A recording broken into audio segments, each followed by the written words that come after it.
योगीराज सुरतकुमार, योगीराज सुरतकुमार, योगीराज सुरतकुमार, जय गुरुदेव। माताजी அவர்களுடைய சத்சங்கத்தில் ரெண்டு டிவோட்டிஸ் உடைய எக்ஸ்பீரியன்ஸ் பார்க்கலாம். திருமதி சந்திரா அவர்கள் விருதுநகரை சேர்ந்தவங்க. பகவான் யோகீராஜ் சுரத்குமாருடைய பக்தி. அவங்களுக்கு ரெண்டு பசங்க, கணவர் கிடையாது. அவங்களுடைய ரெண்டாவது பையன் கோயம்புத்தூர்ல மெக்கானிக்கல் இன்ஜினியரிங் படிச்சுட்டு இருக்காரு. ஒரு தடவை அவருடைய செமஸ்டருக்கு பணம் கட்டுறதுக்கு அவங்க கிட்ட வந்து சுத்தமாவே காசு இல்லை. என்ன பண்றதுன்னே தெரியல.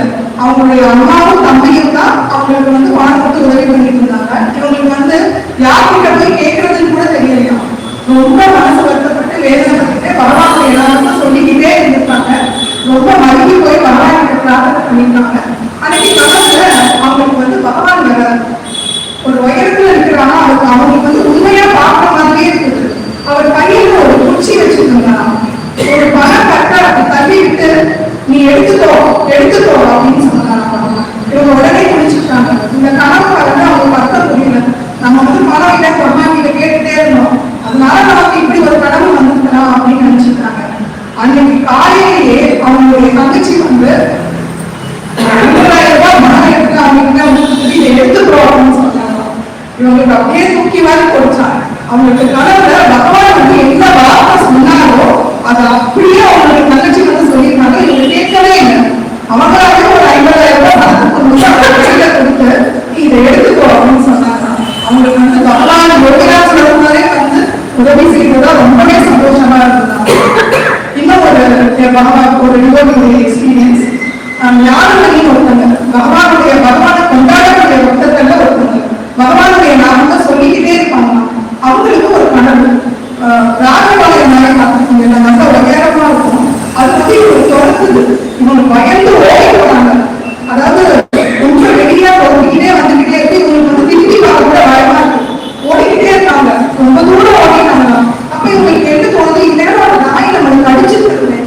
நம்ம ரொம்ப தூரம் ஓடிக்கிட்டே இருக்கோம். இன்னமும் பின்னாடி வரலையா திருப்பி பார்த்துட்டாங்க. பார்த்தா ஜெகஜோதியில பகவான் உட்கார்ந்துருக்காங்க. ஒரே ஒளி வெள்ளமா இருக்கலாம்.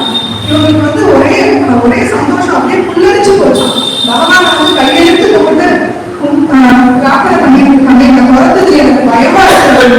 அப்பதான் வரைச்சிருக்காங்க. அந்த ராஜபாளையம் நாயை வந்து ஒரு கயிற்ற கட்டிட்டு அந்த கயிற வந்து பகவான் இருக்க முடிச்சிருக்காங்க. அப்பதான் அவங்க வந்து அதை பார்த்துருக்காங்க. மாதாஜி கிட்ட இந்த கனவு சொல்லியிருக்காங்க. மாதாஜி வந்து இதுக்கு என்ன அர்த்தம் சொல்றாங்க அப்படின்னா, பிரச்சனைகள் வந்து மக்கள்கள் வந்து குறைக்கும். அப்படி குறைச்சினாலும் அதோட கடிவாளம் வந்து யார்கிட்ட இருக்கு, பகவான் கிட்ட இருக்கு. அவர் வந்து கெட்டியா வச்சிருக்காங்க. இது வந்து தொடர்ந்து கூடாது அப்படின்னு சொல்லிட்டு அவைய ஊட்டி நம்ம பகவான் அவர் வந்து அந்த பிரச்சனைகள் மக்கள்கள் வந்து போது அந்த கடிவாளம் வந்து பகவானுடைய கையில இருக்கு. அதனால மக்கள்கள் வந்து கவலைப்பட வேண்டியதே இல்லை. அவங்க உயிருக்கு பயந்து போடுறாங்க. ரொம்ப ஒரு பதட்டத்தோட அப்பவும் பகவானுடைய நாமத்தை சொல்லிக்கிட்டே போடுறாங்க கனவுல. அப்ப திருப்பி பார்த்தா என்னால அந்த கனவை மறக்கவே முடியாதுன்னு மாதாஜி கிட்ட சொல்லியிருக்காங்க. பகவான் வந்து ஜெக ஜோதியா இருந்திருக்கு. அப்போ மக்கள்கள் வந்து நாம சொன்னா போதும், பிரச்சனைகளை பார்த்து பயப்பட தேவையில்லை. அவைய முக்கியம் குருமுக்கியம்